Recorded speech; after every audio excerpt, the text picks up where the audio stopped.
Welcome back to the Red Wings Report by Strings and Pucks. This is Jeremy Laura. This is your weekly Wings wrap. If you haven't yet, head over to hockeyhotstove.com where you can see my latest write-up along with articles by people like Bill Meltzer, who's been an absolute stalwart in the industry for a while. Bill gave me my opportunity over here. Appreciate it so much. But lots of great writers and lots of great content. So make sure you go over there, sign up for alerts, and appreciate it. So this week's wrap-up, it's kind of been the tale of two cities with the Detroit Red Wings. Overall, obviously they're coming off of a loss against Anaheim, 5-2. I apologize for the format of this video. I'm still recovering from dental surgery. Can't really be on camera right now. So I'm going to be running clips of a lot of Griffins highlights because YouTube won't strike those. I've been getting copyright flags for using game footage from the Red Wings. So you're going to be seeing some Griffins this time around. But regardless, the Red Wings, they fall 5-2 in Anaheim, and there are some issues underneath that when Detroit can't overcome them, the team looks like it collapses. Obviously, it's been an incredible start. They're 8-4-0 to start the season. They've had an amazing comeback win, in particular St. Louis. They had a close call against LA. But we're seeing that the team has a couple of tendencies that you're going to see burning them late in the year. I do want to talk about the stats up to this point, though. Overall, this is a great start to the year for Detroit. 8-4-0. You have to go back to 2010 to get a start in the first 10 games with 7 wins. So it's been 15 years since Detroit's had this kind of start. And if you were around for it, the 2010 Red Wings were a very different feel than the Red Wings, of the last decade or so, where they were still only a couple years removed from a championship win. The team believed they were just a piece away from getting there again. So to have a comparison to that photo, I really look at 2010 as kind of the last of the championship era. Everything just started to go downhill really, really piece by piece after that, and the team was just never really able to address it. Anyway, the 7-3-0 start through 10, 8-4-0 to start the season. I want to talk about the stats, and I'm going to compare them to last year's stats. So here's the Wings by the numbers. Again, first 12 games, 8-4-0. The first 10 game segment, 7-3-0. Saturday, November 1st, Detroit was tied for 6 teams with 8 wins. And that was tied for first with 8 wins in the league. And they were tied second in points with 5 teams with 16 points. So Detroit's sitting on top of the standings in multiple places there to start the season with a schedule that many of us, myself included, thought was going to overwhelm this team. Goals for, 3.33, 15th. Detroit's right in the middle of the pack with goal scoring right now. 3.33 goals per game. Goals against, 3.25. 11th worst. Their differential is really just 0.08 goals per game. What does that mean? Basically a flat differential right now. If you've followed my writing for any amount of time, I talk about this every year. In the playoff bracket, for the most part, when you look at goal differential, you're going to see the teams with a positive goal differential in the playoffs and the teams with a negative goal differential right outside of it. Detroit was an exception 2 seasons ago when they were knocked out on the very last day. They had a positive goal differential and they were outside. And occasionally the wild card teams are going to have a negative goal differential.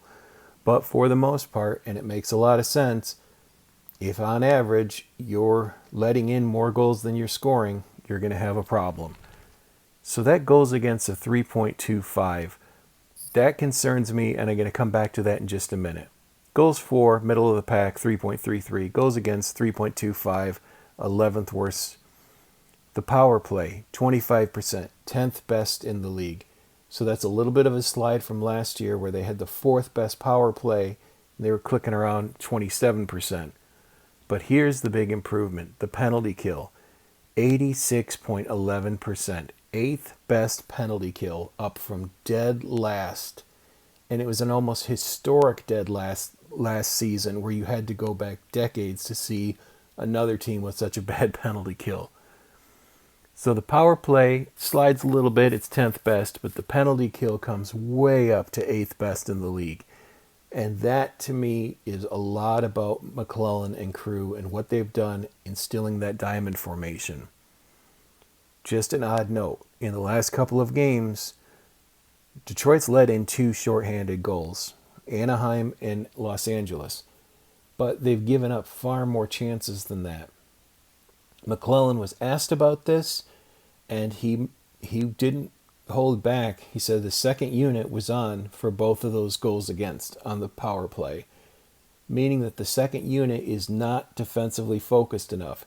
Yes, you're talking about offense on the power play where a lot of times you'll have 1 defenseman and 4 forwards, but if you're so removed from defensive play that you're allowing those kind of opportunities night after night, and they're basically breakaways on the goalie, so it's almost like a shootout goal when it happens, you're putting your team way behind the 8 ball. So those 2 shorthanded goals to me are symptomatic. You have an issue, especially with that second power play unit, where defensively Detroit still is lacking. They have guys rising up on offense, but defensively there's not enough buy-in throughout the lineup right now. And that second power play unit's going to have to make some changes. There's your stats for this year. I'm going to compare it to last season. So through 10 games in 24-25, for the first 10 games, Detroit was 4-5-1 compared to 8-4-0, compared to 7-3-0. And I told you it hasn't been that good since around 2010. Last year, goals for were 2.87, so they're up half a goal already per game at 3.33 than what they were accomplishing last year. So big improvement on goals for. Goals against last year, 3.16. Actually, last year, as bad as the goals against were, it's worse this year. They were letting in about 0.09 fewer goals per game last season than they are right now. They're letting in 3.25 this year and 3.16 last year. So you can see why I'm concerned about that. Goals against have killed the momentum of this team. It's not all on the goalies. They seem to have solidified their tandem quite a bit with Talbot and Gibson as a good duo. But the team defense has got to step up. You cannot have to count on letting in 3 goals a game, meaning it's every night is the race to 4. You guys know once you get within the final 20, 30 games and the scoring starts to dry up as people get ready for the playoffs, you can't count on scoring 4 goals every single game. This team needs to find a way to get goals against underneath 3. If you score 3, that has to be enough on average to win a game if you're going to actually compete and get into the postseason. So that concerns me. They're actually letting in more goals right now, even though the wins are better. They're letting in 3.25 this year as opposed to 3.16 last year. The power play last year, 27%, obviously 4th. At one point, they were just tearing it up. But the fact that they're still at 25% right now it's really starting to click. Guys like DeBrincat are starting to find their scoring touch, and the structure is there for a very good and potent power play. But the penalty kill last year, 70.11%, 16% worse than this year, and obviously dead last and near historically dead last. So those are the numbers comparing this year to last year. And again, there's so much good, but they have to find a way to shut down the goals against, and that's not all on the goaltending. The type of opportunities that are coming through on Talbot and Gibson are way too wide open. The coach addresses this. The team starts are just awful, and you could see Seider really upset about this after the Anaheim loss. When the team wins, there's a lot of forgiveness for these hiccups, right? And there's a lot of celebrating, and rightfully so. You want to celebrate the wins. But you have this same problem night in and night out. Why can't the team start on time? Whose job is that? Is that on the coaches? Is that on the players? They need to be preparing differently. You aren't going to have 5 to 10 minutes every night to get your legs, especially if you get in penalty trouble early. So they need to figure out how to adjust the starts. With games in San Jose and Vegas, this is a great opportunity to work on that, because you're away from home, you're away from, kind of the home field love, so you can really just grind down and work on it, and they have to figure it out. In my opinion, between San Jose and Vegas, they need to split these last 2 games. They need to either need to win one, lose one, or if they're going to take 2 losses, they need to get to overtime and grab those points. And again, the reason I'm saying that is they have to find a way to get success on the road and have some sort of momentum mentally as they head back to home ice. I know Coach McClellan doesn't really believe in game-to-game momentum. He talks about in-game momentum. But I think if the team's coming back energized and excited, they're going to have a lot more jump when they get back. If they come back depressed because they ended up on a 3-game skid, it's going to be tough to recover. So they need to find some success either in San Jose and Vegas, and neither of those are going to be easy right now. So those are my thoughts on how Detroit's opened the season. Again, a start that we haven't seen in 15 years, and that's really, really good news. DeBrincat is on a roll right now. I'd talked about this. So many people talked about this. He wasn't scoring, but the type of chances he was getting, it was almost insane. Well, now he's got goals in 4 straight games. He's got 10 assists. So he's got 14 points in 12 games. Larkin's on the board with 8 goals, 9 assists, 17 points, still leading the team. And the Larkin line, and I've talked about this, through 12 games is still averaging 3 points per game between Larkin, Raymond, and Finney, if you just combine their points. So that Larkin line, 3 points a game on average, is giving a stability that no one was thinking this team would have, because Larkin's wing was a giant question mark heading into camp. And for now, Emmett Finney, through the first 10 games, he's held it, and it's hard to think that he won't through the second 10-game segment as well. Finney's starting to feel it a bit. You can see some frustrations, and people are waiting for him now. He's not able to sneak around the ice as much, so he's going to have to start to adjust his game already. The scouting is so good right now on video. But that Larkin line, 3 points per game, and that's a huge shock. The hope is Kasper's starting to come alive, but still, he's got 3 goals. He's not really getting any assists right now. But he's doing the work. He's doing it everywhere on the ice. It's just not translating to points. DeBrincat, better than a point per game. When they get Kane back, and I don't know when that's going to be, I've now heard the rumor of a rumor that Kane has a broken wrist. I don't know that that's true. I feel like it's doubtful, but that's where people's heads are at, that they think something's really, really wrong with Kane because he never got on the plane and you're not getting any updates. But when that line's back together, the Kasper line was what had all the momentum last season, and it was a frustration to Larkin. Now, Dylan Larkin's the happiest he's looked since Bertuzzi was traded, because he knows who's going to be on his left every single night. And of course he knows Raymond's going to be on his right as long as he's healthy. So that Larkin line is doing everything they need. If they can get the Kasper line going, the whole line, Kasper, DeBrincat, and Kane, this team is just going to be on fire.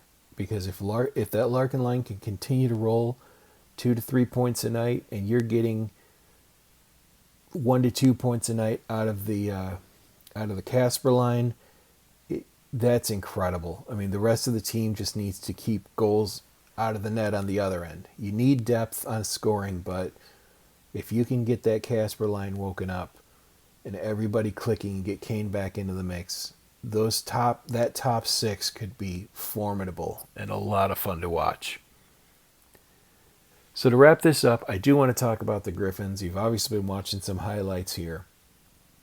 The Griffins are perfect through 7 games.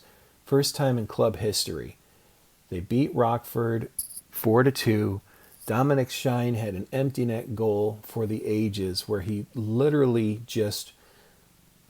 he had to stay up on his skates and just ride the puck into the net.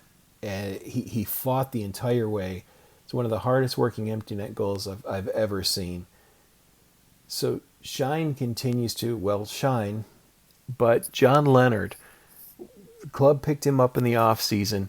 7 goals and 2 assists in 6 games. Just incredible. Dominic Shine, right there, 5 goals and 2 assists. Brandsegg-Nygard got his first assist. He's finally on the board, and he's starting to throw the body. If you saw the Rockford game on Saturday night, he was crushing players. There was one hit. Someone had come to him toward the right around the benches, and he ended up turning that hit and just leveling someone. If Brandsegg-Nygard can develop that physicality, it's going to fill a lot of gaps for when he's not scoring. I think it looks like he's hot and cold to a severe degree. Like when he's hot, he's going, everything's working. When he's cold, scoring-wise, he's invisible. And he is still struggling with his confidence. He had a look toward an empty net, but the puck got deflected.